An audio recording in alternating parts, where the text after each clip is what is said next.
Hello दोस्तों, मैं गोविंद शर्मा आपका स्वागत करता हूं अपने यूट्यूब चैनल पर, जिसमें आज हम बात करेंगे क्लास 12 समाजशास्त्र चैप्टर नंबर 5 सामाजिक विषमता एवं बहिष्कार के स्वरूप। तो जैसा कि मैंने आपको सिलेबस डिस्कस करते टाइम बताया था, चैप्टर नंबर 4 आपके सिलेबस में नहीं आ रहा है। चैप्टर नंबर 2 और चैप्टर नंबर 3 दोनों को मैंने बहुत ही बेहतरीन तरीके से आप लोगों को समझाया है। जिसने उस वीडियो को नहीं देखा है उस वीडियो को ज़रूर देख ले, आपके बोर्ड के एग्जाम के लिए बहुत ही ज़्यादा बेनिफिशियल रहेगी। जो चैनल पर पहली बार आया है वो चैनल को सब्सक्राइब कर दे, वीडियो को लाइक करें और ज़्यादा से ज़्यादा वीडियो को शेयर करें। तो आइए शुरू करते हैं अपने चैप्टर नंबर 5 सामाजिक विषमता और बहिष्कार के स्वरूप। तो सबसे पहले हमारे माइंड में क्वेश्चन ही आता है कि आखिर सामाजिक विषमता होती क्या है। तो सामाजिक विषमता का जो अर्थ होता है वो होता है कहीं ना कहीं असमानता, यानी कि जो समाज में असमानता फैली होती है। किस तरीके से देखने को मिलती है, हमें समाज के अंदर दो वर्ग देखने को मिल जाते हैं। एक वो मिलते हैं जिसके पास में बहुत ज़्यादा धन है, संपत्ति है, शिक्षा है, स्वास्थ्य है, सत्ता है, शक्ति है। और दूसरा उसी समाज के अंदर में वही लोग देखने को मिलते हैं जिनके पास में ना अच्छी शिक्षा है, ना अच्छा स्वास्थ्य है, ना अच्छी शक्ति है। इन सब चीज़ों का कहीं ना कहीं उन लोगों के पास में अभाव देखने को मिलता है। ऐसा ही हम अपने डेली की ज़िंदगी में भी देखते हैं कि हमें कहीं कहते हैं रेलवे प्लेटफॉर्म पर भिखारी देखने को मिल जाते हैं, ढाबों पर छोटे छोटे बच्चे काम करते हुए दिख जाते हैं, घरों के अंदर घरेलू नौकर देखने को मिलते हैं। और उसी तरफ हमें एक बहुत ही बढ़िया स्कूल में जाते जाते बच्चे दिख रहे हैं, गाड़ी में घूमते हुए लोग दिख रहे हैं। तो जो ये असमानता दिख रही है समाज को, इसी को बोलते हैं सामाजिक असमानता। इसी में हम बात करते हैं अपने चैप्टर को आगे ले जाते हुए कि सामाजिक विषमता और बहिष्कार दोनों सामाजिक कैसे हैं। तो इसके लिए जो हमारे पास में कारण है कि सामाजिक विषमता और जो बहिष्कार है सामाजिक इसलिए है क्योंकि हम इसको क्या कर सकते हैं, कैटेगराइज कर सकते हैं। सबसे पहली जो आती है वो आता है कि सामाजिक संसाधनों को 3 रूपों में विभाजित कर सकते हैं, यानी कि नंबर 1 आर्थिक पूंजी, नंबर 2 सांस्कृतिक पूंजी, नंबर 3 सामाजिक पूंजी। जो आर्थिक पूंजी है उसमें आता है भौतिक संपत्ति, यानी कि जो हमारे पास में जैसे घर है, मकान है, हमारी क्या इनकम है, वो सब हमारा आता है आर्थिक पूंजी में। सांस्कृतिक पूंजी में जो आता है वो आती है हमारी प्रतिष्ठा, क्या है, क्या हैसियत है। इसके अलावा जितना भी हम जो पढ़ रहे हैं, शैक्षणिक योग्यता, ये हमारा सांस्कृतिक पूंजी का पार्ट होता है। सामाजिक पूंजी में जो आता है वो आती है हमारी संगति, कैसा हमारा संपर्क है, कितने लोगों से हमारा कैसा बिहेवियर है, ये सब हमारा आता है सामाजिक पूंजी के अंदर। इसी में फिर हमारा जो अगला टॉपिक आता है वो आता है सामाजिक स्तरीकरण, यानी कि समाज में किस तरीके से स्तर बना रखे हैं। तो जो समाज के अंदर ऊंच नीच होती है, छोटे बड़े के जो आधार होता है, यानी कि जो मैंने आपको डिस्कस किया था, उसी को हम कहते हैं सामाजिक स्तरीकरण। इसको भी हम 3 मुख्य सिद्धांतों के अंदर विभाजित कर सकते हैं। जैसे नंबर 1 कि सामाजिक स्तरीकरण जो होता है वो क्या होता है, व्यक्ति के बीच की विभिन्नता होती है, और जबकि इसके अलावा जो समाज की विशिष्टता होती है वो इसके अंदर शामिल की जाती है। सामाजिक जो स्तरीकरण होता है वो क्या होता है, पीढ़ी दर पीढ़ी बढ़ता रहता है, यानी कि एक वंश के बाद में दूसरे वंश के पास में पहुंच जाता है, फिर तीसरे। इस तरीके से क्या होता है, पीढ़ी दर पीढ़ी बढ़ता रहता है, यानी कि बेटे के बाप पिताजी से बेटे के पास में, फिर उसके बाद में आगे उनकी और संतान, उनकी और आगे संतान। इस तरीके से क्या होता है, सामाजिक स्तरीकरण बढ़ता रहता है। तो इसी में आता है हमारा सामाजिक स्तरीकरण में वो तीसरा आता है कि इसको विश्वास और विचारधारा के द्वारा समाज से समर्थन मिलता रहता है। ऐसा कोई भी विचार या फिर कोई भी सामाजिक स्तरीकरण है वो जब तक नहीं चलेगा जब तक उसके ऊपर विश्वास ना कर लिया जाए समाज द्वारा, या कोई विचारधारा ना थोप दी जाए। ऐसा हमारे पास में कैसे होता है, क्योंकि जो कर्मकांडीय दृष्टिकोण होते हैं उसके अंदर क्या बताया जाता है, शुद्धता, अशुद्धता। जैसे इसके अलावा ब्राह्मणों को ऊंचा स्थान दे देना, दलितों को सबसे निम्न स्थान पर रखना, ये सब क्या करते हैं कि एक तरफ से विश्वास मान लिया जाता है, विचारधारा पर चलते रहते हैं। इस तरीके से हम क्या करते हैं, समाज का स्तरीकरण करते हैं। इसी में जो बात आता है कि सामाजिक विषमता सामाजिक कैसे है, तो इसी में बात आती है पूर्वाग्रह। पूर्वाग्रह यानी कि अगर इसको शब्दों को ही तोड़ लें तो यानी कि पूर्व जमा आग्रह, यानी कि पहले से हमने एक विचार बना लिया है किसी भी व्यक्ति, किसी भी समूह के लिए, उसी को हम बोलते हैं पूर्वाग्रह। यानी कि अगर मैं नॉर्मल एक डेफिनेशन की बात कर दूं तो वही होता है कि एक समूह के सदस्यों द्वारा दूसरे समूह के बारे में पूर्व कल्पित विचार या विश्वास को ही पूर्वाग्रह कहते हैं। लेकिन जो ये पूर्वाग्रह होते हैं ये बहुत ही ज़्यादा लचीले नहीं होते हैं, ये होते हैं कठोर। इसके अलावा इनमें आसानी से परिवर्तन नहीं किया जा सकता, अपरिवर्तनीय होते हैं। फिर हमारा इसी में आता है रूढ़ धाराएं। रूढ़ धारणाएं क्या होती हैं? तो रूढ़ धारणाएं क्या होते हैं? एक अचल विचार होता है, ऐसा लोक विश्वास होता है जिसमें क्या होता है कि लोगों द्वारा इसको स्वीकृत कर लिया जाता है। जैसे एक महिलाओं के लिए रूढ़ धारणाएं बना ली जाती हैं, पुरुषों के लिए रूढ़ धारणाएं बना ली जाती हैं, जो हमारे अन्य जातीय लोग हैं उनके लिए कुछ रूढ़ धारणाएं बना ली जाती हैं। इस तरीके से क्या होता है, रूढ़ धारणाएं और जो आपकी पूर्वाग्रह है उसको बहुत ज़्यादा बढ़ावा मिलता है। इसी में हमारा एक टॉपिक और आता है जिसको कहते हैं भेदभाव।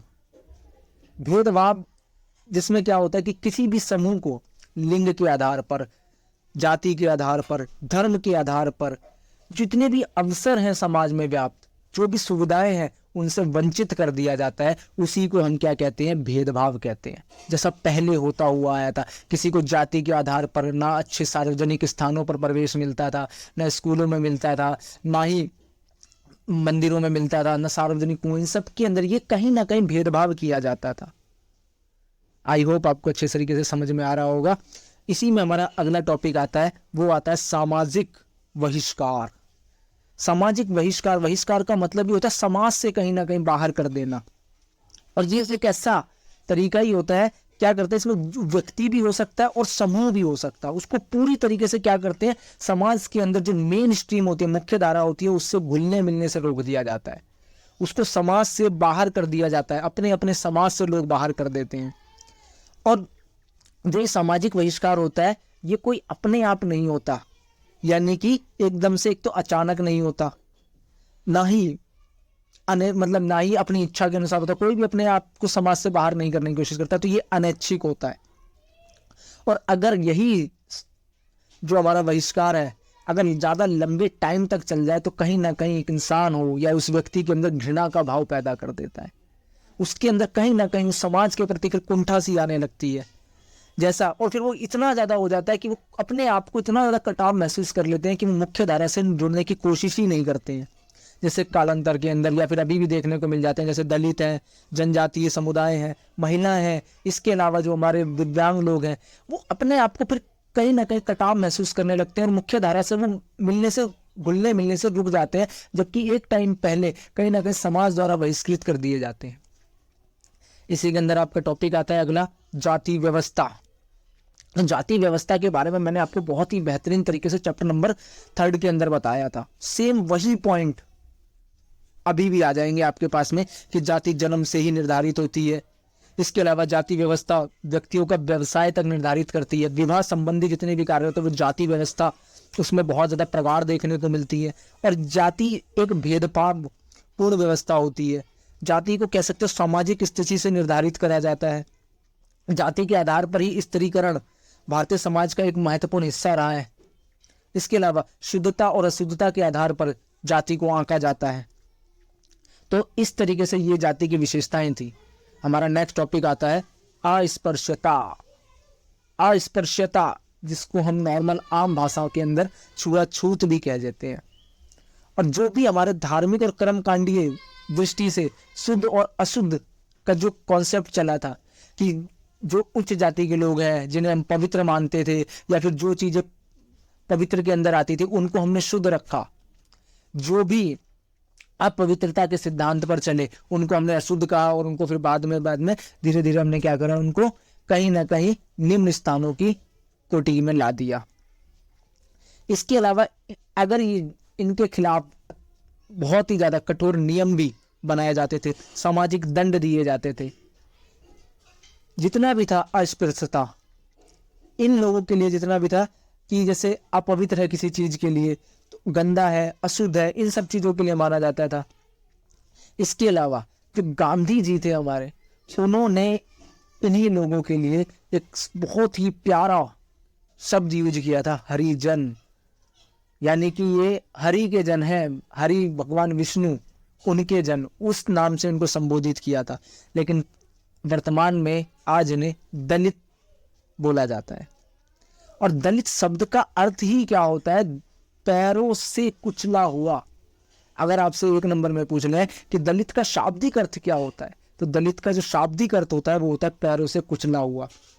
इसके अलावा जो भारतीय संविधान है वो 1956 जाति अस्पृश्यता का निषेध करता है।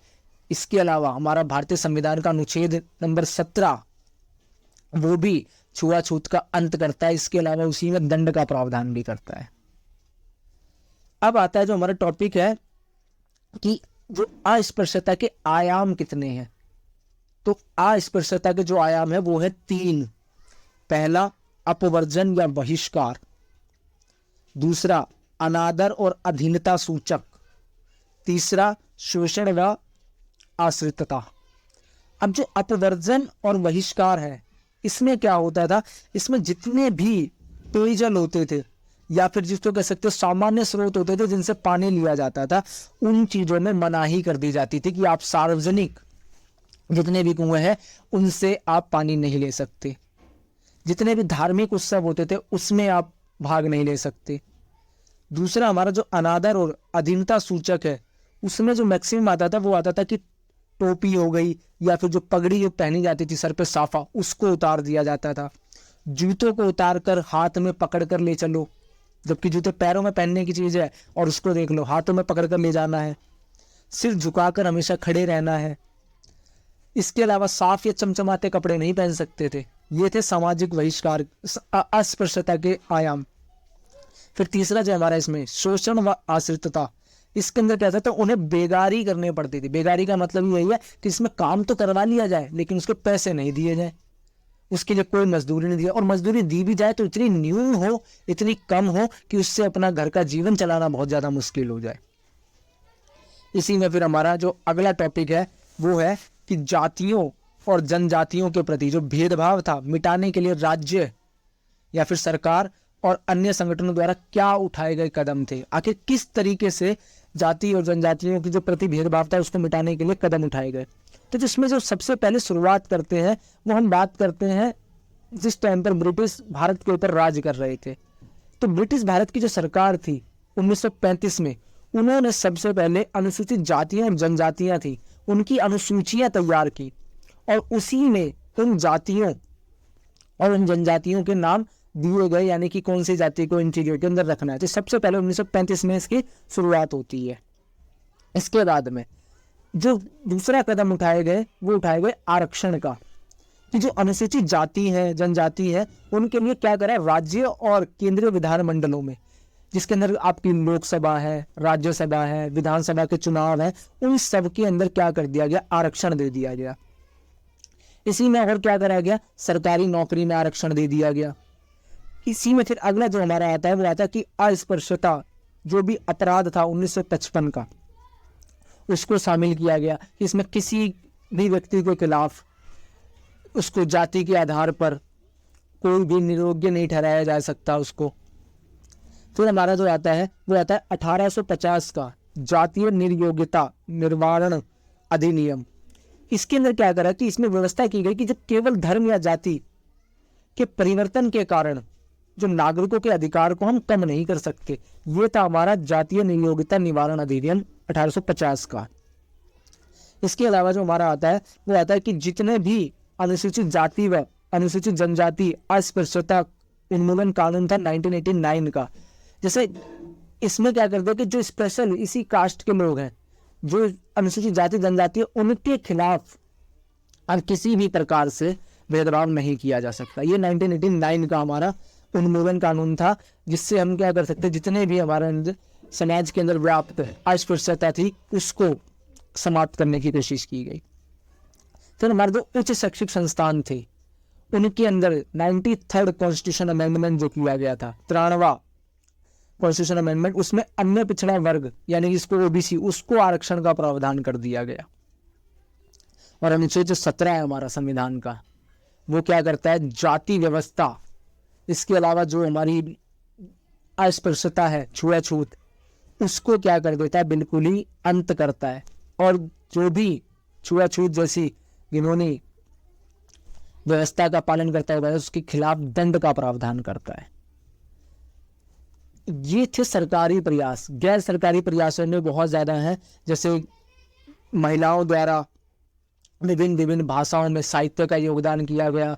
इसके अलावा अनुसूचित जाति जनजाति इन सब ने अपने अपने साहित्य लिखे, जिससे प्रयास किए गए कि जाति व्यवस्था को, जनजातियों की जो बेहतरी के लिए काम किया जा सकता है, उस तरीके से साहित्य लिखे गए।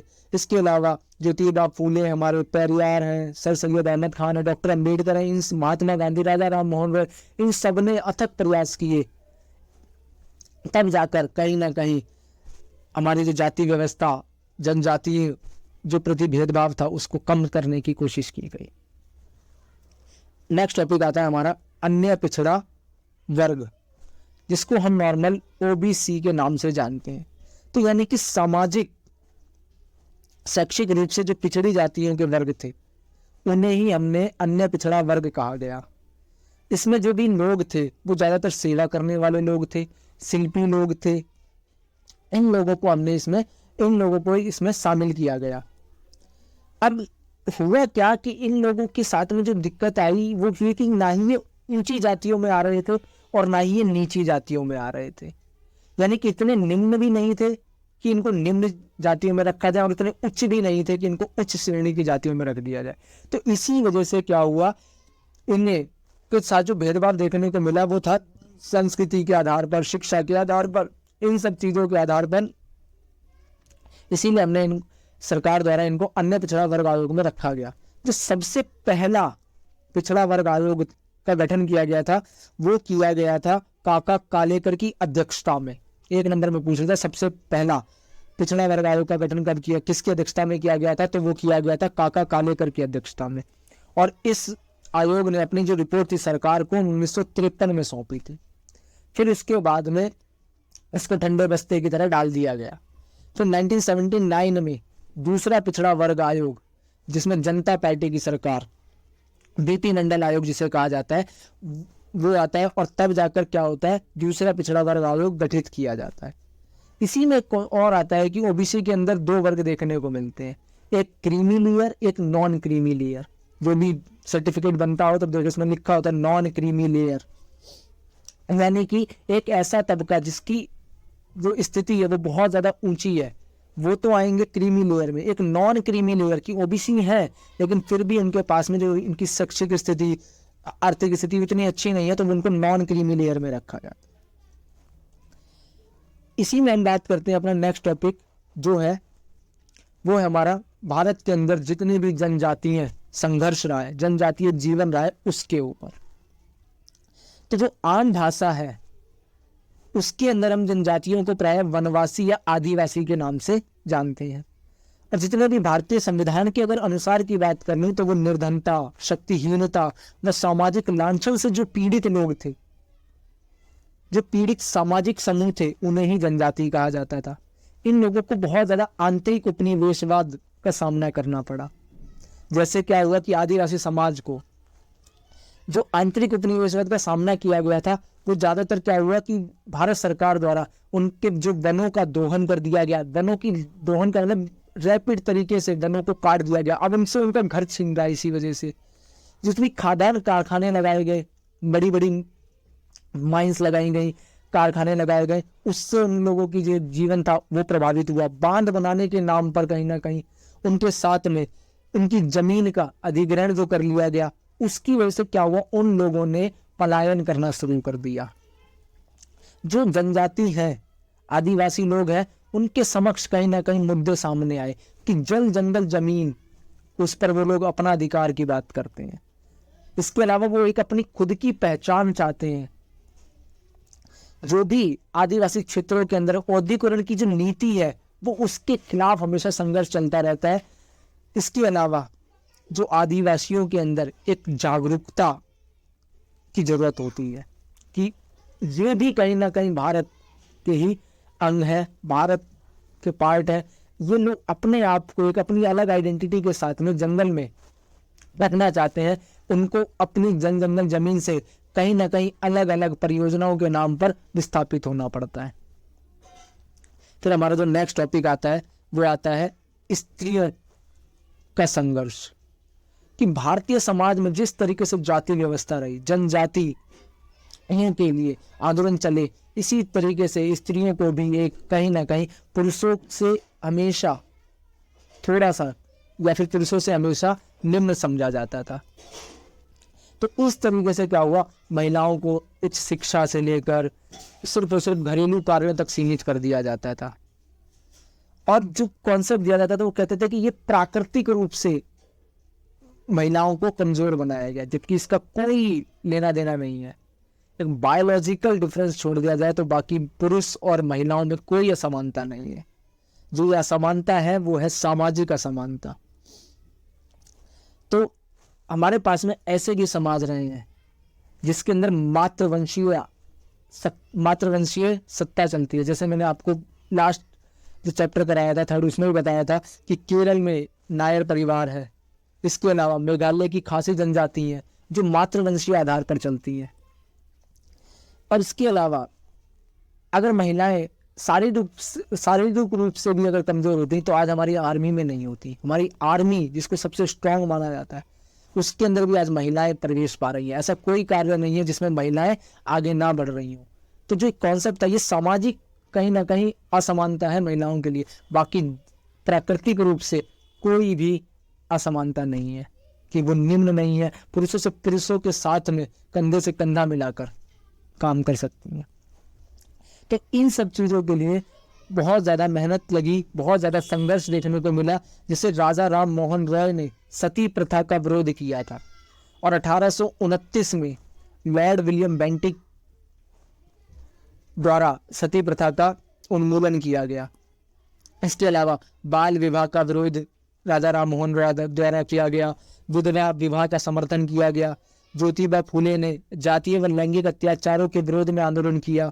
सर सैयद अहमद खान ने इस्लाम में जो भी सामाजिक सुधार के लिए लड़कियों के स्कूल तथा कॉलेज खोल दिए थे। दयानंद सरस्वती ने नारियों की शिक्षा में बहुत ज़्यादा योगदान दिया। जो गोविंद रानाडे थे उन्होंने विधवा विवाह पुनर्विवाह पर जोर दिया।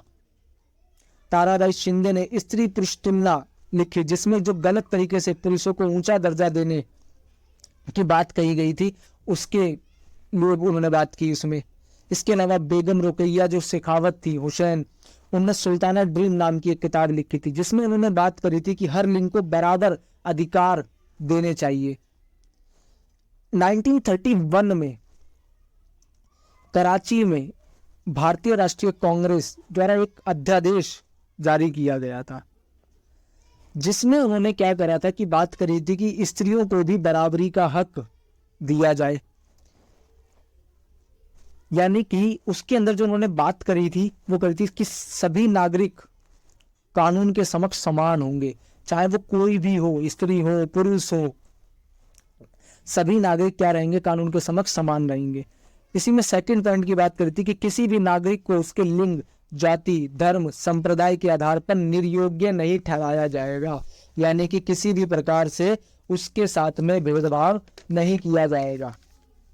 तीसरी ने जो बात करी थी वो था कि मताधिकार का प्रयोग सार्वजनिक वयस्क मताधिकार के आधार पर होगा, जिसके अंदर कि कोई भी व्यक्ति एक एज जो भारत के अंदर अभी 18 साल कर रखी है, जो 1989 से पहले 21 वर्ष थी, तो वो क्या होगा कि जो भी 18 ईयर्स से अबव है, वो चाहे कोई भी हो, चाहे किसी भी जाति का हो, चाहे किसी भी धर्म का हो, चाहे वो स्त्री हो या पुरुष हो, कोई भी हो, उसको वोट देने का अधिकार रहेगा।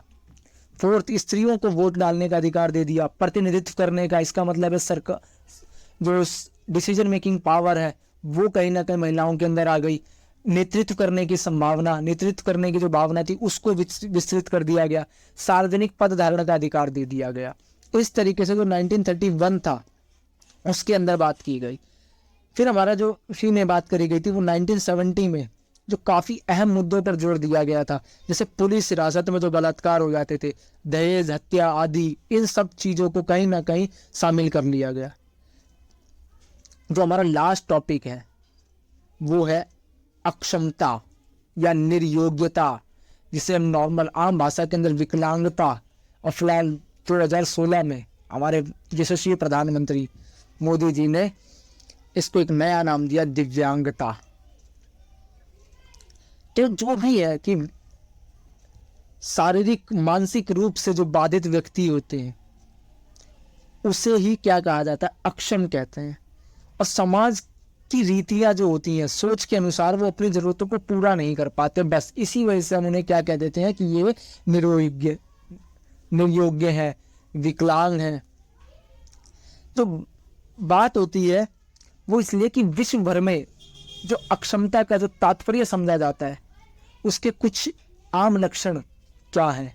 तो जो उसके कुछ आम लक्षण है वो यही है कि जब किसी अक्षम व्यक्ति के समक्ष कई समस्याएं खड़ी हो जाती हैं तो ये मान लिया जाता है कि यार ये समस्या जो उसकी बाधा है, जो कमजोरी है, उसके कारण ही उत्पन्न हो रही है। यानी कि कहीं ना कहीं जो समाज के अंदर ये कार्य नहीं कर पा रहा तो करे इसी वजह से नहीं कर पा रहा है। अक्षम व्यक्ति जो होते हैं हमेशा इनको पीड़ित व्यक्ति के रूप में देखा जाता है। हमेशा मैक्सिमम उनको यही करते हैं कि यार हाय बेचारा, इस तरीके से अलग अलग नामों से उनको संबोधित किया जाता है। जो निर्योग्यता और गरीबी के बीच जो काफी निकट संबंध देखा गया, क्योंकि गरीबी के कारण ही जो माताएं होती हैं वो कुपोषण का शिकार हो जाती हैं। उनको कई जगहों पर तो प्राकृतिक रूप से कि पिछले जन्म का कारण है, ये है, इन सब चीज़ों से इनको कर दिया जाता है कि पिछले जन्म में ऐसे काम किए होंगे, जब भी आज इस जन्म के अंदर कहीं ना कहीं उनको इन दिक्कत का सामना करना पड़ रहा है। जबकि रीजन ये भी है कि जो माताएं थी उनको ढंग का पोषण नहीं मिल पाया, कुपोषण का शिकार, जिसकी वजह से बच्चों में कुपोषण देखने को मिला और उनका जो शरीर था वो ढंग से पनप नहीं पाया। जो दुर्बल और अविकसित जो बच्चे होते हैं फिर उन्हीं को जन्म देना पड़ जाता है, क्योंकि कुपोषण का शिकार। तो देखा जाए तो एक सामाजिक व्यवस्था ये भी रही है कि ढंग से अगर उनको पोषण मिला होता तो आज शायद बच्चे को वो इस तरीके से, जो बच्चे बाधित बच्चे थे उनको जन्म देना ही नहीं पड़ता। और यही बच्चे बड़े होकर कहीं ना कहीं विकलांग की संख्या को बढ़ा देते हैं। भारत में जो भी निर्योग्य लोग हैं उनके लिए अलग अलग शब्दों का प्रयोग किया जाता है, जैसे बाधित, अक्षम, अंधा, बहरा, लंगड़ा, लूला, बेचारा। इस तरीके से इनको हीन भावना से दर्शाया जाता है। इसी में जो हमारा सरकार द्वारा अनेक प्रकार के कार्यक्रम चलाए गए जिससे इन लोगों की जो सुविधाएं हैं, जो इनके जीवन है, उसको बेहतर बनाया जा सके। जैसे शिक्षा है, रोजगार, व्यवसायिक जो साधन है उसमें बहुत ज़्यादा सहायता दी गई। आप लोग बस के अंदर भी देखते हो, सुगम्य भारत के अंदर, कि बसों के अंदर भी रैंप से होते हैं कि उसके अंदर जो भी व्यक्ति है वो आराम से चल सके। जो सार्वजनिक स्थान है, जो लोग हैं उनके साथ में घुल मिलकर रह सके। आप लोग अपने स्कूल में रैंप वॉक देख रहे होंगे, लिफ्ट हो सकती है जिससे बस, क्योंकि सीढ़ियों पर चलने में अक्षम है जो विकलांग है, लेकिन और कोई अक्षमता नहीं है, तो इसलिए उनको ऐसे सुविधाएं उपलब्ध करा दी जाए जिससे वो लोग भी आगे बढ़ सकें। व्हील चेयर देख सकते हो आप। तो इस तरीके से क्या होता है, सरकार द्वारा भी बहुत ज़्यादा प्रयास किए जा रहे हैं इनके जीवन को बेहतर बनाने के लिए। एक टॉपिक और आता है जिसमें आता है हमें ट्रांसजेंडर और थर्ड जेंडर। ट्रांसजेंडर यानी कि हमारे पास में आज विज्ञान इतना आगे बढ़ चुका है कि तकनीकी सहायता लेकर कोई पुरुष महिला बन सकता है और कोई महिला अपने आप को पुरुष में परिवर्तित कर सकती है। ये होता है ट्रांसजेंडर। बहुत ही आसान भाषा में मैंने आपको समझाया है।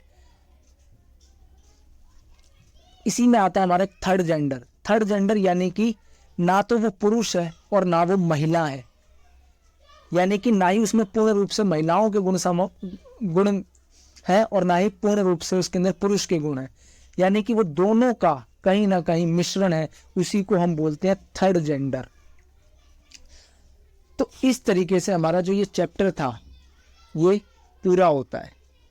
आपको कोई भी डाउट हो कमेंट बॉक्स में जरूर लिखें अपनी बात को,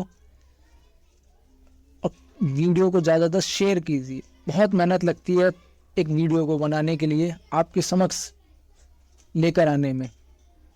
तो आज के लिए धन्यवाद, मिलते हैं अगली वीडियो में।